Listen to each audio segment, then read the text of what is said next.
and you don't think he's nuts. I'm not a psychiatrist, but I know cray when I see it. Lewis Black, live on stage in the Mystic Showroom, Friday, April 26th. Get tickets this Friday at 10 a.m. at the Mystic box office or online at mysticlake.com. For more, visit lewisblack.com. Hey, it's Tom. Going solar is a great way to save on energy costs. By using the sun to power your house, you can feel good about an investment that will last for years. All Energy Solar is a locally trusted turnkey solar installer that's been around since 2009. They provide custom designs and quality installations of solar panel systems that work for your energy needs. One of the best parts about going solar is it's an investment that can pay for itself. Your system can pay back 100% of the installation cost in as little as 8 years. Plus, a system from All Energy Solar can pay back over 300% of its cost over its lifetime. There's also many tax incentives and rebates available, and the experts at All Energy Solar can walk you through the entire process to make sure you're saving as much as possible. So go green, both financially and environmentally, with All Energy Solar. Get a free, no-obligation assessment from All Energy Solar by calling 800-620-3370 or visiting allenergysolar.com. With a look at your AM 950 weather, I'm Patrick Lilia. Cloudy tonight with a low of 29, then Friday sunshine with a high of 44. Hell is Empty and All the Devils Are Here Again offers a much-needed communal laugh and is in the spirit of radical inclusion. Performances are at the Luminary Arts Center in Minneapolis now until November 18th. Get your tickets at interactcenterarts.org. Portions of the following program may be pre-recorded. Portions of Native Roots Radio may be pre-recorded. It's a good day to be indigenous. Get up, stand up. They are going to become more brutal. Couldn't cut, hitting cut again. Because all the hippies were trying to be Indians anyway. They're going to become more repressive because it's a matter of dollars and their illusionary concepts of power. Hey, Victor. We must live in balance with the earth. And also with recent happenings at Wounded Knee. I am awake. Welcome to Native Roots Radio presents I'm Awake, and I'm your host, Wakanja Hade.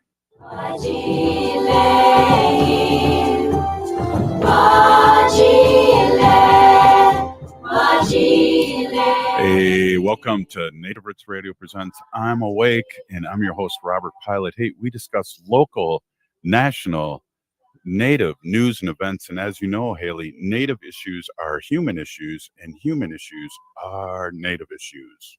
You're absolutely right, Daga. This portion of the show is supported by Native American Community Development Institute, or NACDI, in Minneapolis.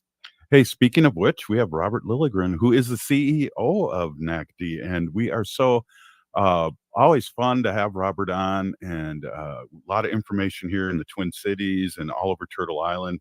Robert's like a glass ceiling breaker, and we are always pleased to have you on. And, you know, as former city council member, and I just got to say this too, we had your candidate on and she won. She did win. I'm thrilled. Katie Cashman in Ward 7 elections just on Tuesday. So it was good news. And it's great to be here. I've been away for a few weeks, so it's good to be back. Thank you. Thank you so much. There's so much going on. And, you know, this is a show that we could probably start our own network and have continuous news going on in Indian country, and a lot of things happening in Minneapolis and Minnesota and all over the 5-state area. But we still are going to be talking homeless, even though it's a scary warm today. That's not what's going to be happening soon, Robert. Yeah, you're exactly right, Robert. It is beautiful here in Minneapolis today. It must be 65 degrees or warmer. But winter is coming, right? And we have a lot of our relatives living outside, sleeping outside.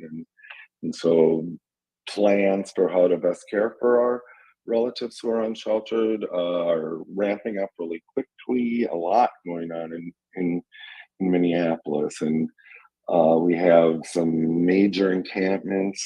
Again, there's one very near the NACDI office called Minokasi, I believe is how you say it in Ojibwe, and it's a camp community of about 200 people.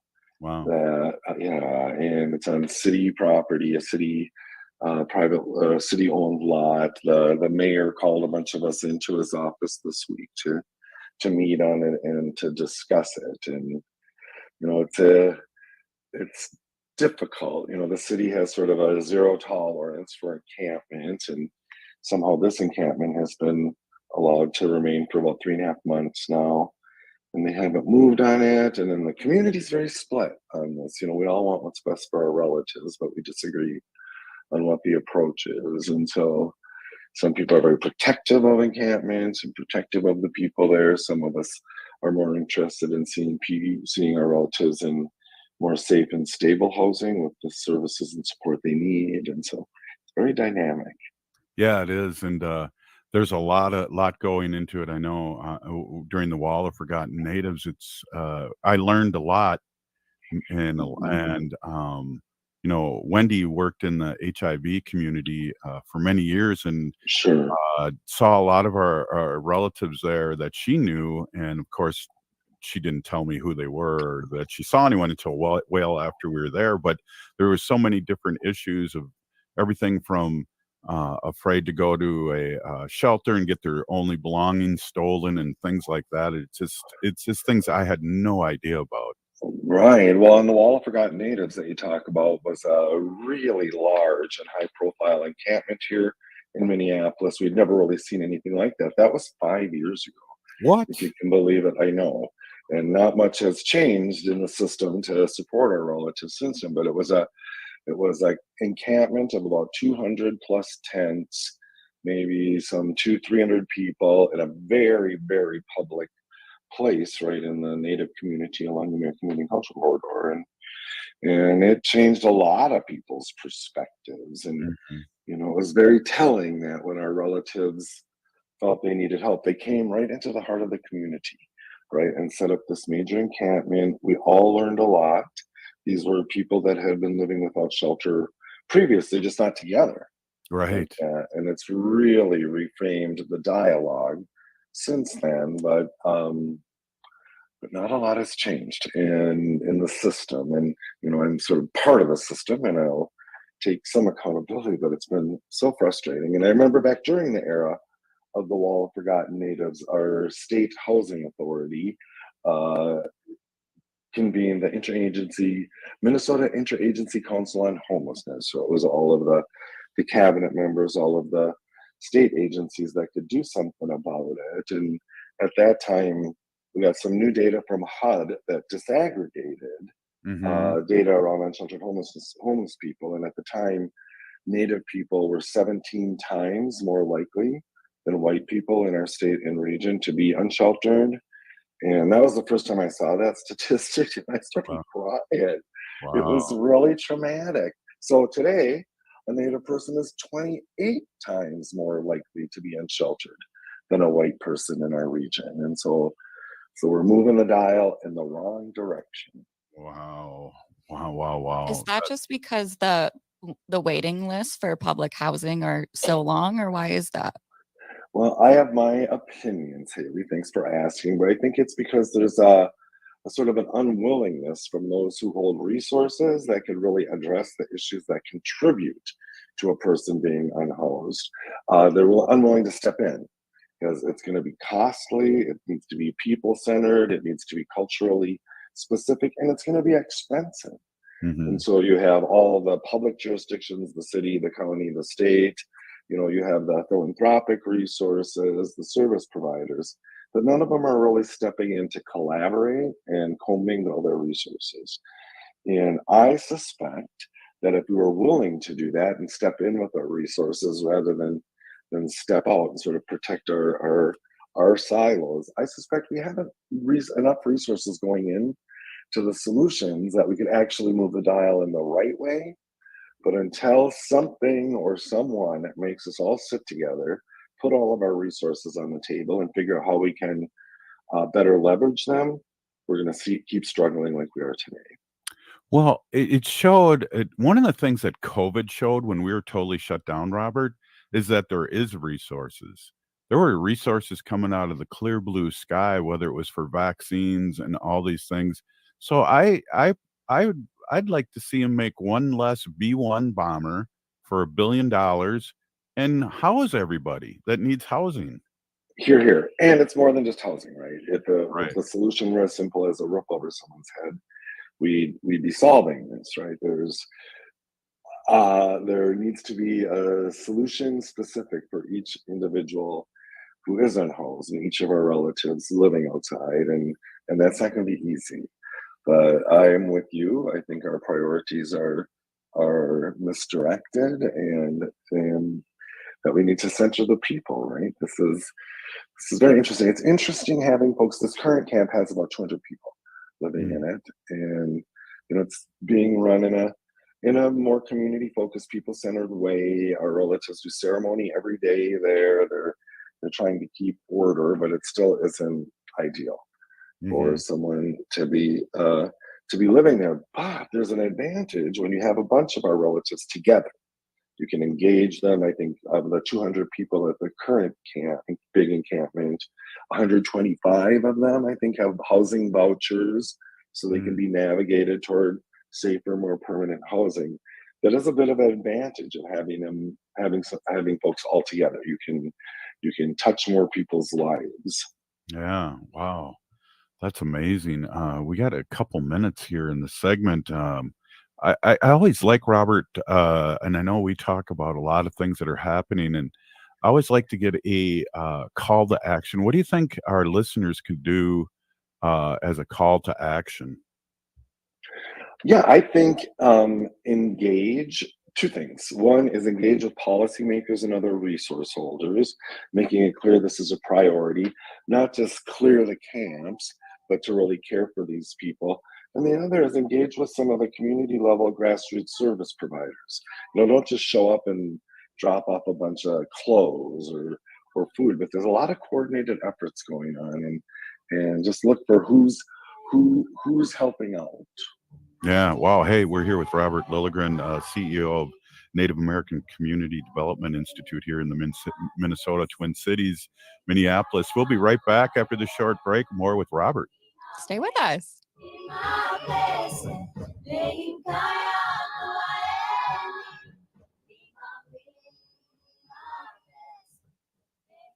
I heard sex trafficking happens a lot in Indian country. What is that? Here are some of the real reasons why sex trafficking happens in Indian country. Unequal gender roles that were forced on us by colonization. Communities don't have enough resources. Silence around domestic and sexual violence. Lack of attention and justice for missing and murdered Indigenous people. There's a lot of behavior that keeps our communities out of balance. These are just a few true reasons why Native communities are targeted by trafficking. When these acts of violence happen in our communities, it opens us all up for exploitation. Sponsored by the Minnesota Indian Women's Sexual Assault Coalition. Back to school season is here. And while this is an exciting time for parents, kids, and educators, let's not forget how far we've come in our battle against COVID-19. We're in a better place, but COVID-19 is still here, and we need to continue to help protect our communities. With the flurry of new schedules and classrooms, let's not overlook the fundamentals of staying safe. Wash your hands regularly and watch for any symptoms like fever, chills, a cough, or shortness of breath. Should you or someone you know have COVID-19 symptoms,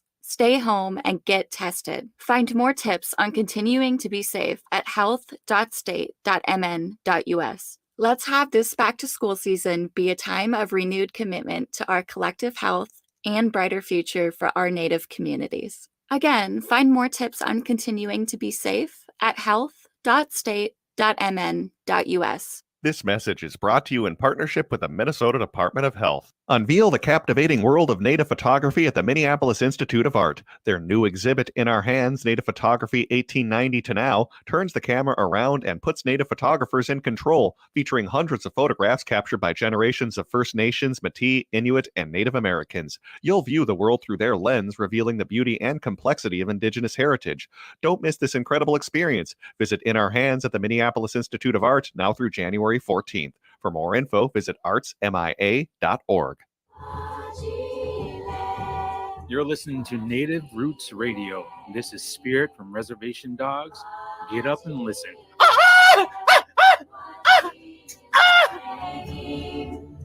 Welcome back to Native Roots Radio presents I'm Awake, and this is Robert Pilot.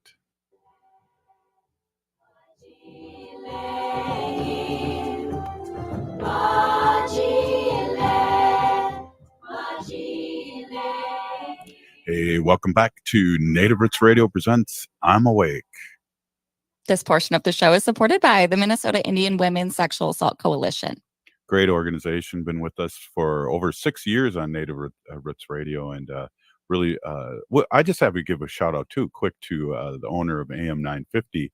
He plays those PSAs all day and doesn't have to, and I just want to give a big shout out to Chad. When I'm listening to AM 950, I hear Minnesota Indian Women's Sexual Assault Coalition PSAs playing, and I just think what a great partnership we have with AM 950. Absolutely. Hey, Haley, before we get back to Robert, do you know what time of year it is? I think Thanksgiving's coming up, but I don't Robert, know. Is it your birthday? No, it's always my birthday. We're always celebrating. Robert, do you know what time of year it is? I do know it's time for Mincher, right? Hey, that is Mincher. Wow, our guest knows and we don't know. I just think that's awesome. You must have been listening to the show. How can we get a hold of Mincher, Haley? Yes, so you guys can visit minsure.org. That's MNSure, SURE.org, to find an affordable plan that fits your needs.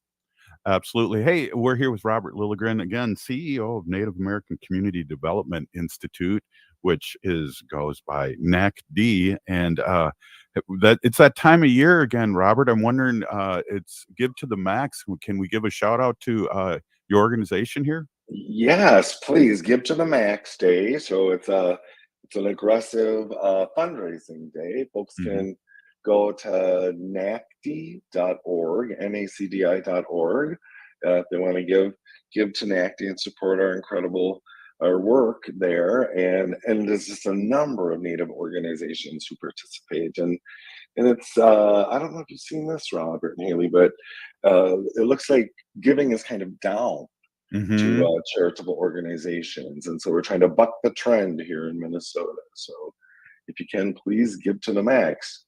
Yeah, right on. Hey, Robert, too, speaking of which, I've seen out of your organization a lot of really cool videos on Instagram. I haven't seen them on YouTube or Facebook, but I imagine they are. But I have seen them pop up on Instagram about making voting a tradition.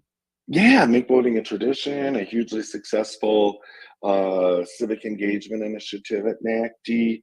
That's an intergenerational approach to engaging Native folks, not just at the ballot box, which is important, but holding elected officials accountable and engaging in policy making. But we get kids to bring their grandmas and grandmas to bring their grandchildren, and really start reintegrating voting as a core value within the community. And I appreciate your mention on those videos. We have them in our other program areas as well. Food sovereignty with Four Sisters, arts and culture with All My Relations Arts. And over the last maybe year and a half, 2 years, we've really centered storytelling in our organization. And we've established a group internally of 3 that kind of lead the storytelling team.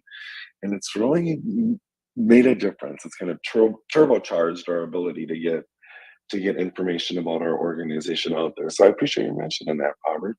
Yeah. Hey, there's something that I was just invited to going on Friday, and it's always an exciting thing in downtown St. Paul, the Minnesota Rise. Yeah, Native Rise event. It's called #Native Rise. It's actually happening in Minneapolis this year, Robert. Oh, I don't know. For the first time.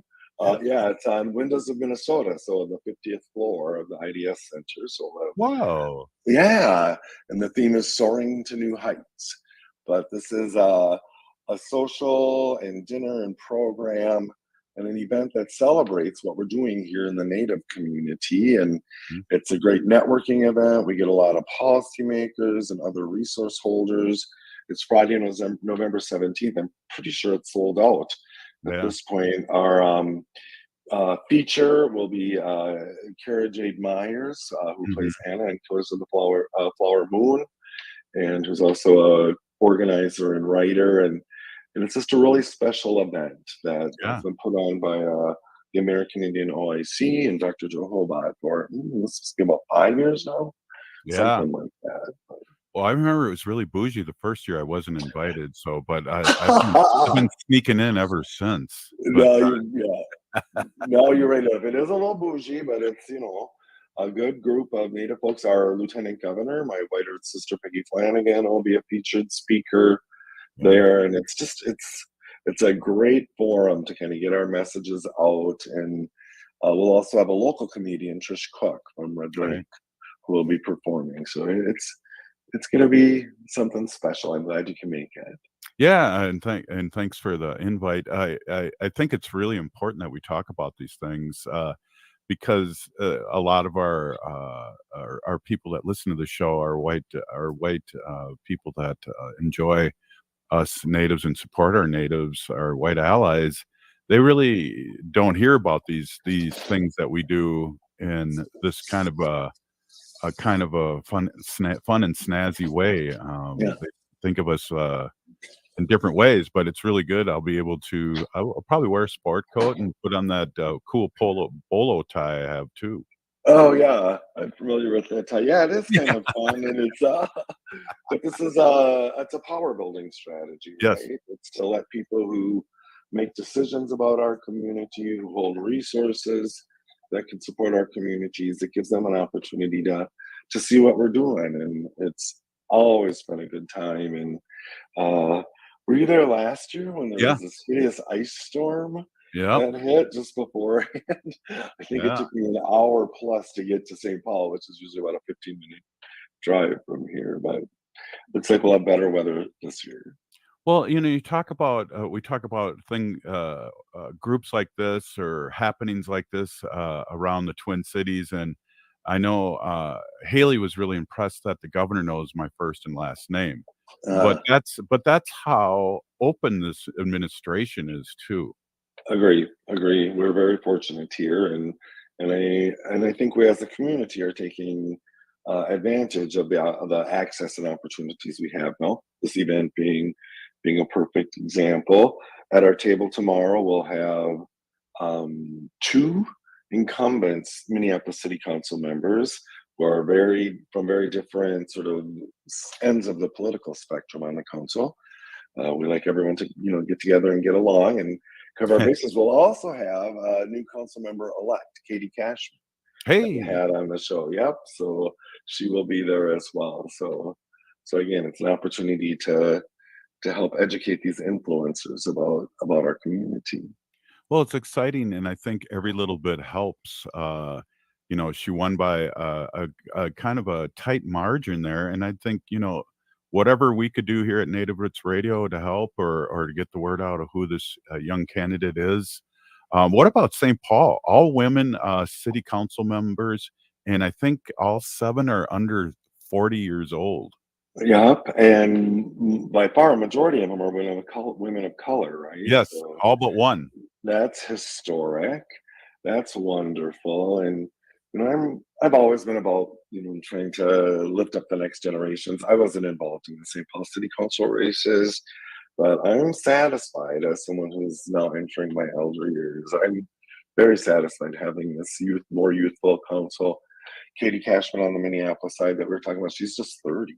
Wow. And I was looking through the profiles of the city council candidates here in our Star Tribune, which is our big daily paper, and it was interesting. The closer they were to 30 or under 30, their priority was environment and climate change. And I mean, that was almost to a person.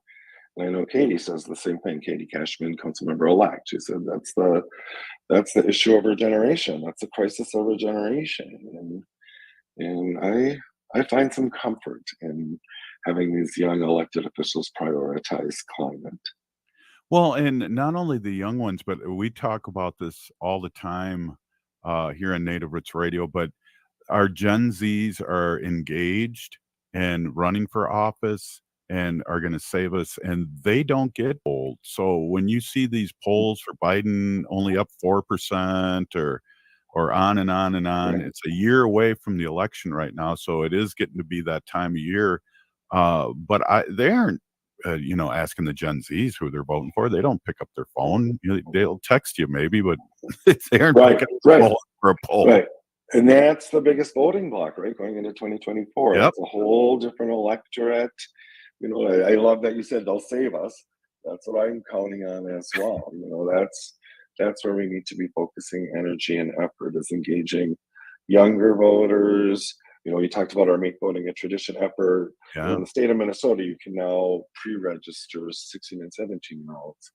So they're ready to vote when they're 18. We've been focusing on that as well. And yeah, so I'm hopeful for 2024 as well from what we've seen this election cycle around the country. Oh my goodness. Oh my goodness. So many things that if you're watching CNN or MSNBC or any of those stations that are freaking out about the red vote coming in, and then the final results the next day was like they were freaking out in the blue states, or the red states became blue states, or in the blue states stayed blue states. And so don't listen to these polls. Nope. Just get out and vote, and get your neighbors and friends and family out to vote as well. All right. Hey, we're Robert Lilligren. Really appreciate you stopping in. Have a great night. It's warm. And do you remember the old days of you could smell South St. Paul when they had the stockyards? That's what I feel like today. Have you been outside? Yeah. I don't know if someone's put manure down on their yard or something, but that's all I can smell when I was outside. I know. I'm staying indoors until I have to leave now. Hey, thanks again. I'll see you Friday. See you Friday. Thank you so much. We'll be right back. This is Native Roots Radio presents I'm Awake.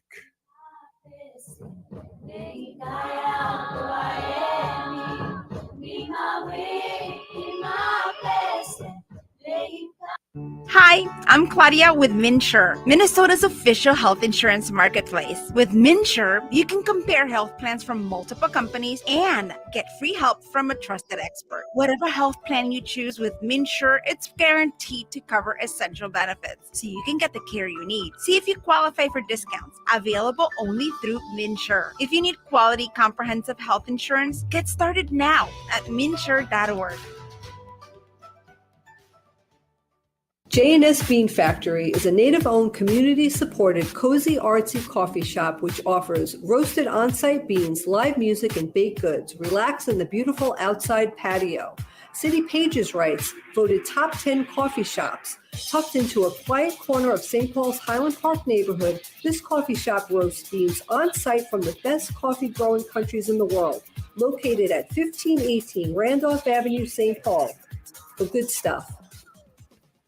Minnesota has the only original wolf population in the continental United States. And 80% of Minnesotans believe the wolf should be protected. Howling for Wolves is asking Minnesotans to respect our true wildlife manager, the wolf. Their survival is critical to our ecosystems, our communities, and even our economy. As highly intelligent animals with strong social bonds, Minnesota wolves deserve to be protected and admired. Learn more at howlingforwolves.org. Let's live and let howl. Be a vaccinative. As the fall season continues, new COVID-19 variants threaten the health of not just you, but our elders as well. These new variants might even evade previous vaccines. That's why it's important to stay up to date. The newly authorized vaccines target current variants effectively and are FDA approved for ages 6 months and older. But there is an important note. These are the first COVID vaccines to be commercialized, which means there may be costs associated with them. Speak with your health insurer about your coverage before scheduling an appointment to avoid a surprise bill.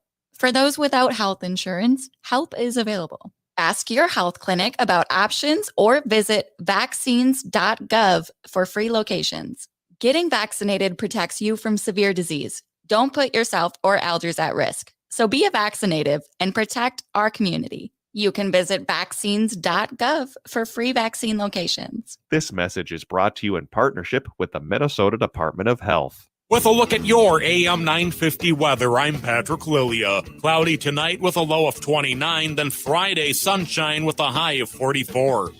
Vinaigrette can add the perfect complement to your next home-cooked meal. Taste test their wide selection of oils and vinegars, and they'll bottle it for you right on the spot. Vinaigrette is located at 50th and Xerxes in South Minneapolis. Check them out at vinaigrettemn.com. Hi, I'm Jane Fonda, and you're listening to Native Roots Radio. And we're back to Native Roots Radio presents I'm Awake, and this is Robert Pilot.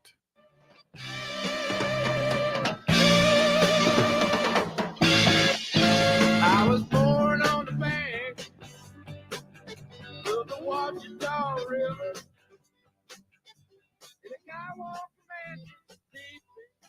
Hey, welcome back to Native Roots Radio Presents I'm Awake, and I'm your host, Robert Pilot.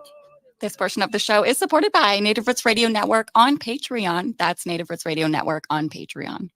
Hey, give and give plenty. We really appreciate everyone that gave over the time of COVID. We really needed that funding and to keep going on our radio show. So I really appreciate that. Hey, we're here with Justis Brokenrope, and first of all, I really love your name, and it's good to see you again. And second off, we just played a little bit of music there, and let's talk a little bit about that. But first, I'd love to have you introduce yourself again to our audience. Sure. Oh, Mitakiapi, Justis Brokenrope, Makiapido, Chante Washte Napechu Zapido, Sichanko Yanke, Mataha, Nakuona Watheca Records, Wawa Dakekte. Hello, my relatives. My name's Justis Brokenrope. I'm enrolled over at Rosebud Reservation, South Dakota. Today, I'm going to talk about Watheca Records. Yeah, let's get right into it. We just played a little cut there that you're working with. Let's talk a little bit about Watheca Records. Yeah, so Watheca Records basically is kind of a project that I started a little over a year ago. I've been collecting records for, I don't know, since I was in middle school or something, and at a certain point realized that these records I was collecting and like these bands I was finding out about intersected with kind of our cultural identity. And so I started just picking up any native records that I would find, and these would usually be like country or folk or like 60s 70s rock records, and a lot of them were kind of underground artists or never made it off their reservations. And so I thought at this point in time I should start trying to catalog these and upload them, and ideally make them more accessible and available for their families and communities that they came from. So yeah, for the past year I've been trying to document and kind of archive these records, and then concurrently with that DJing them as well. Wow, that's awesome. Where can people find the records you have documented so far? The ones that I've digitized they go up on YouTube. Usually I try and get 3 or 4 albums up a month.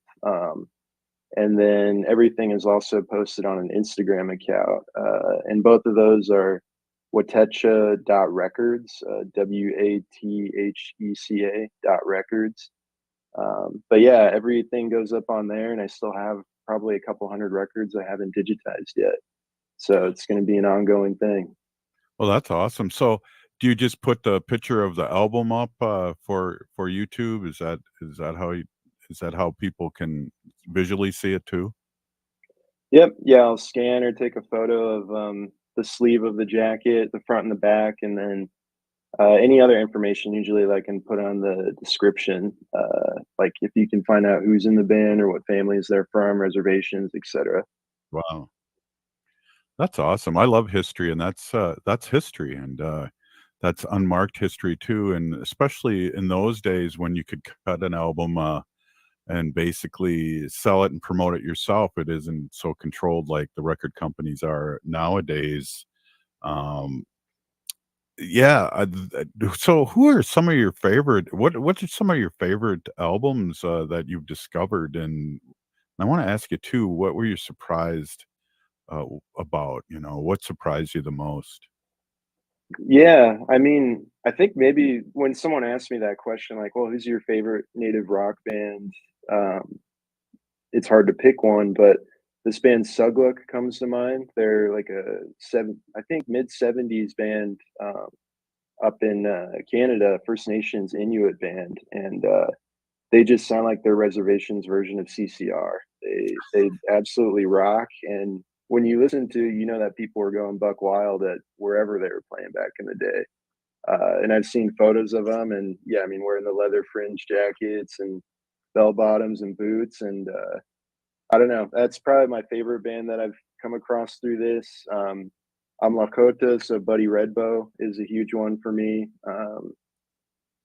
Winterhawk, Morris Belknap, I think he's a Apache country guy in the early 70s. So those are some of the ones that I go back to and default to as my favorites, but it's kind of this ongoing thing where this is like you were saying, kind of something that hasn't been documented much at all, and so I keep finding things, and a lot of it's been overlooked because yeah, these were native artists back in the day when it wasn't popular to be a native artist, and they weren't able to get off the reservation or get much radio play, and so these things are out there and they haven't been digitized. They're not on Spotify, not on YouTube a lot of the time. So just trying to find them and bring them out to a wider audience when I can. That's awesome. So in this process, have you found anyone that's in these bands, or have they reached out to you, or is anyone go, that's my record, or that's my uncle's record? Yeah, actually, and that's kind of where the most rewarding part of this is on the YouTube videos. They their relatives will comment a lot of the time, and that's been, it's brought tears to my eyes a couple times where I'll see someone who, it's like, oh, my grandma used to play this record while she was cooking. I haven't heard it in 40 years. Or yeah, we used to sing this song when we were in boarding school. Like, it's just some of them can be really heavy, but they're always coming from a really positive place, and it's just great to be able to, I don't know, we live in this era where you can upload anything at any time, but when someone can connect with music like that again that they maybe haven't heard in 40, 50 years, I think that's really powerful. And so for me, that's the most important part, is trying to get these records out there and making it so people can hear them again, because they're hard to find and a lot of them are really expensive sometimes because they're so rare. But I want the families and the communities they're from to hear them first and foremost. That's amazing.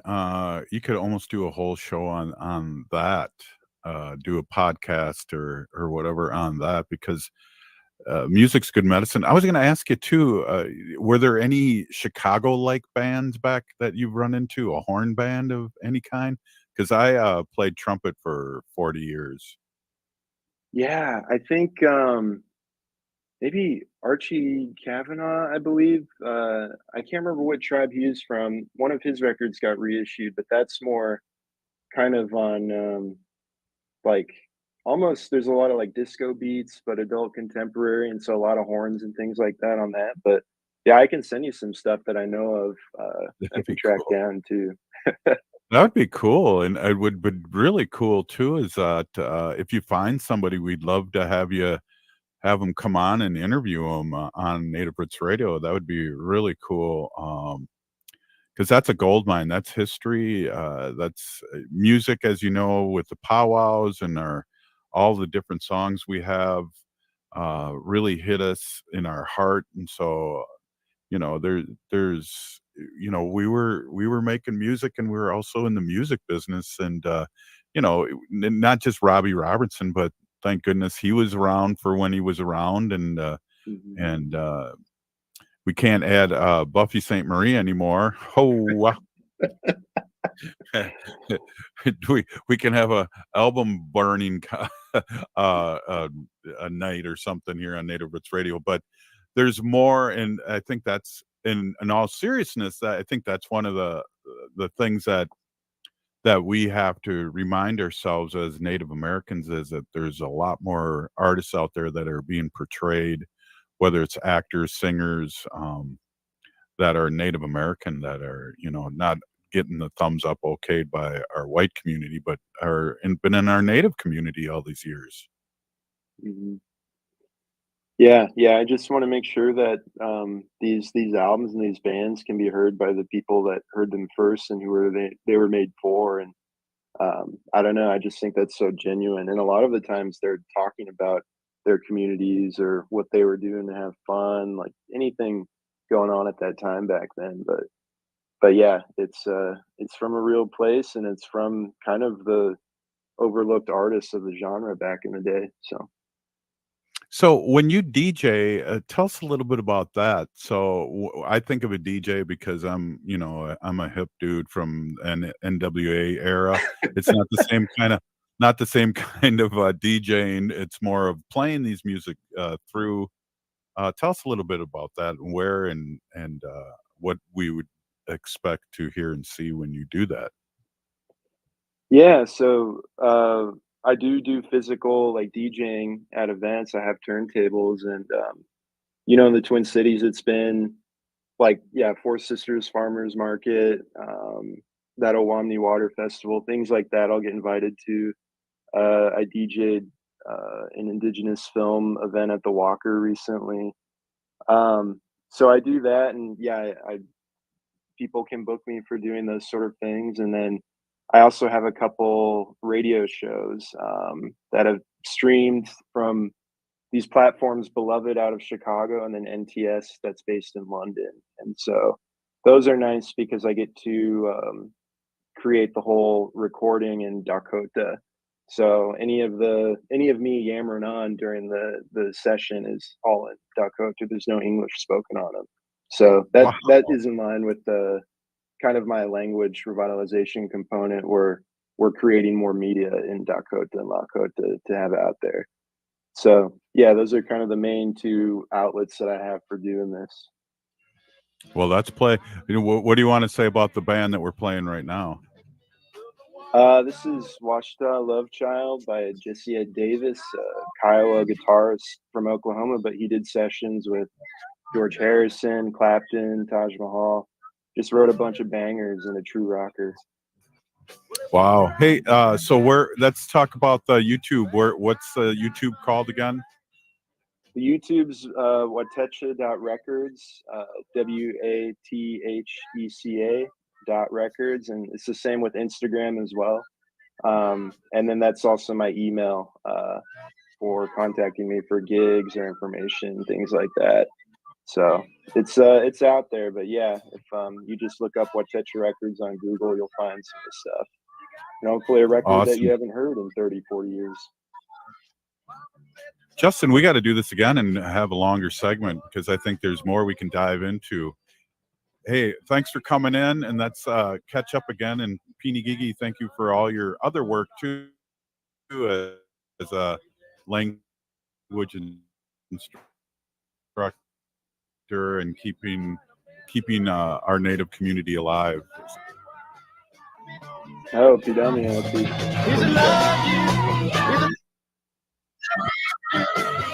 Got to let it sing its song. I got myself together.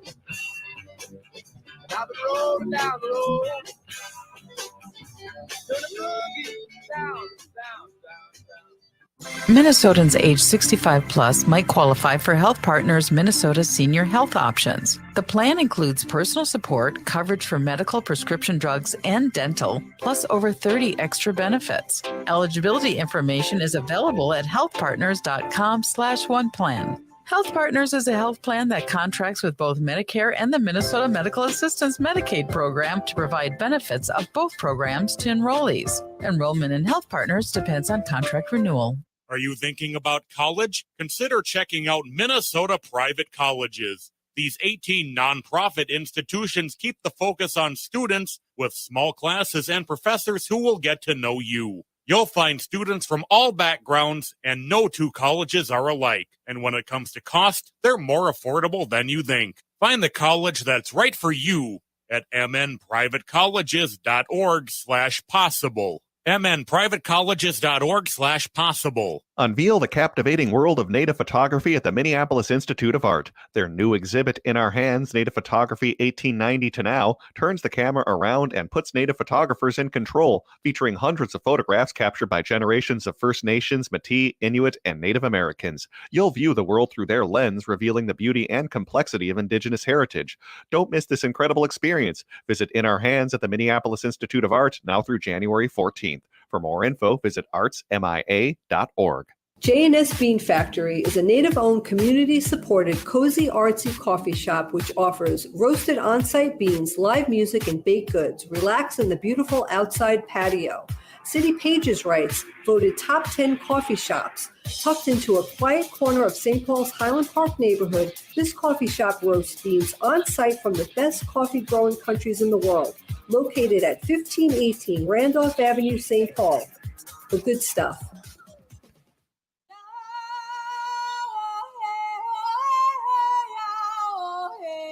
This is Leonard Peltier.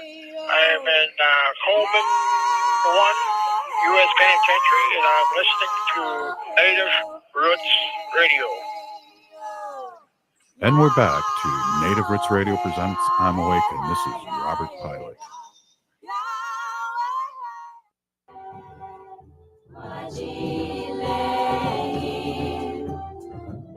Hey, welcome back to Native Roots Radio presents I'm Awake, and I'm your host, Robert Pilot.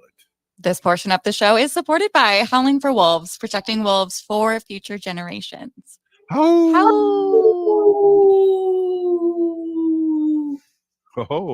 that was a good call. Hey, we're here with Dr. Maureen Hackett of Howling For Wolves, and we're always excited to howl with you. And we'd love to have an update. I mean, we haven't had you on a while, and we know Give to the Max is happening, and we just love talking to you and checking in. Welcome. Thank you for having me, Robert. It's always really nice to talk to you guys. And we have had a lot of things go on, and Give to the Max is a time for us to sort of wrap it up for people. I think if you go to our Give to the Max page, we say some things, which is really cool. We redid it, and we actually have an ad that we link to from the Give to the Max, which will inspire people to give, but also is slightly educational. It gives the ecological message. It says, basically, wolves keep deer moving to increase plants that support birds and fish. And so I love the way the voice read this ad. Anyway, so you can go see that on our Give to the Max page. And but since I think we last talked, Robert, with my talking about the new research showing that human causes of wolf deaths massively increases with the wolf hunting and persists long after the wolf hunting ended. I think we spoke about that. Do you remember? Yeah, I think memory too hard, but anyway, so in July there's this new research that came out, and it was published in Nature, and it looked at the DNR's data, their own collared wolf data over 16 years, and they found that starting with November of 2012, the amount of wolf deaths overall more than doubled, and the causes of deaths caused by humans more than tripled. Wow. So it went from like a 20% death rate, the trend like this, and then it jumped. There was a trend jump to a new trend, and now it was 43% death rate overall, and 35% of that was human causes. So human causes used to be only 10%, and then it jumped up to 35.5%. Anyway, so I, not to be a Debbie Downer here. So what we've done though, is with that information, it came at a very good time. I mean, this is a Nature publication, if you can imagine that. Mm-hmm. And so I had a meeting, I was allowed a meeting with the Department of Natural Resources Commissioner. Wow. That was astounding. I had never had that before. And they even allowed me to record it. Oh. Yes. And we went to church on this research. And basically I said to them, wolves are already dying. You're tasked with protecting them. And let's change the whole plan so that the public can help you. Because the public would love to not have wolf hunting and to support wolves. Support the DNR in their research for wolves, support the DNR, maybe even help them count wolves or change out the camera, memory in the middle of a field in the middle of nowhere when they need to do that. Anyway, so we had this great meeting with the DNR, and then recently we are moving forward with our plans to have legislation, and that is to remove wolf hunting from state law. It's the minimum that we should be doing now that we know wolves are dying so much. That data went through 2019. The hunts ended in 2014. Wow. So the jump in the death rate was drastic and continuous. Anyway, so we had a great event though in the East Metro yesterday in Afton at the historic Afton Inn, and we are partnering with HSUS, Humane Society of the United States. I'm sure Wendy would be very excited to hear about it. Yeah. And we're working together on this legislative effort. And at this town hall meeting, where we had people from Senate District 41, which is Senator Seeberger's district. And Senator Seeberger, we think, needs persuading, but is persuadable. Cool. She's a Democrat. She had a close race. but there's not an election coming up for 3 years for her. Mhm. And we think if we just really get people in the East Metro area to push on their senators this legislative session, that we can influence the few senators we need to influence on the Democratic side. And one is Senator Seeberger, and there are a few others, Senator Frentz in Mankato. So tomorrow night we have a town hall meeting in Mankato. Starts at 6 o'clock. People can walk in. They don't need to pre-register. And it is on our website. Its location, I believe it's at the library in Mankato, 6 o'clock to 7:30. And even Joe Fritz gives a little presentation on the history of the wolf. And then I talk about what we're doing moving forward in legislative session. Would that be tonight, Thursday, or Tonight. Friday? Tomorrow Okay. night. Which is Tonight, sorry. Ha, ha, ha, ha. Thursday, November 16th. My apologies. no problem. No Yes. problem. Yes, if you're in anywhere in the southern Minnesota district, even if you're not the Mankato district and you want to stop by, please do. I mean, Yeah. we'd love to have you. But anyway, moving forward, we also have this wolf forgiveness bonus program, and we did manage to get a few producers, livestock producers, to take our money, which was very interesting to see the difference between what you think was a true loss and what you think was a fake. And I paid out both, but I know when I'm getting fooled, but I won't be fooled twice. What is it? Fool me once, shame on you. Fool me twice, shame on me. Yeah. So we won't get fooled twice, and just like the Who song, we won't get fooled again.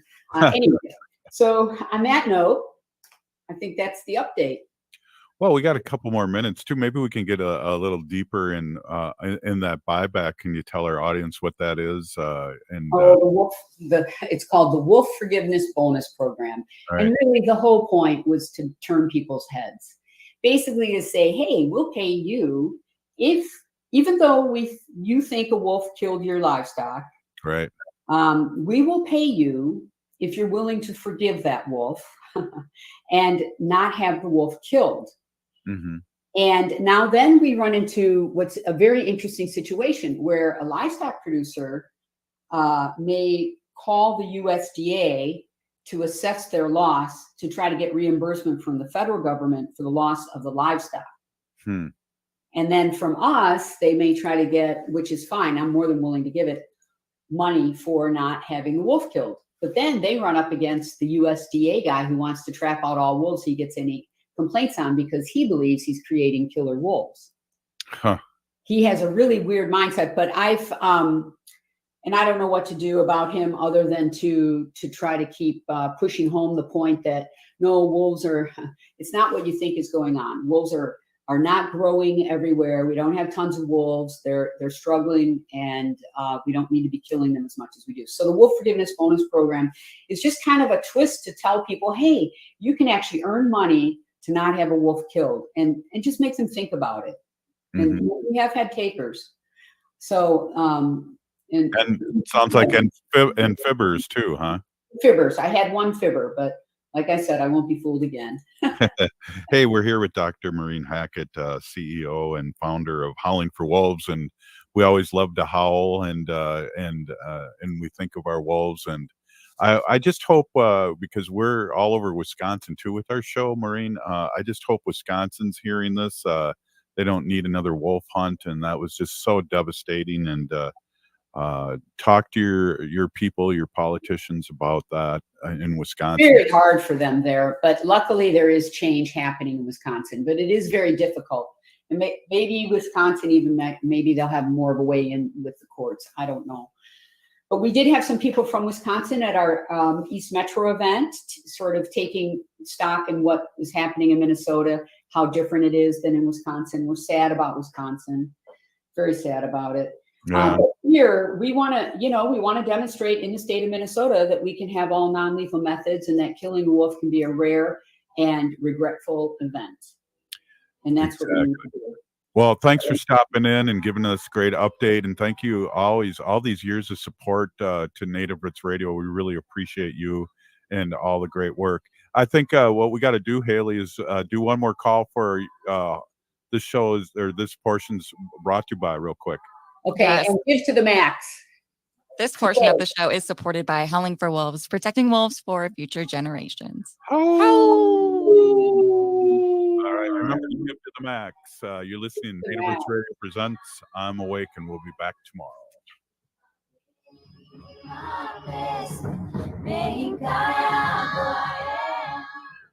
Come see the Trained Chimp. It's the Matt McNeil Show, 3 to 5 p.m. weekday afternoons, right here on AM 950 KTNF St.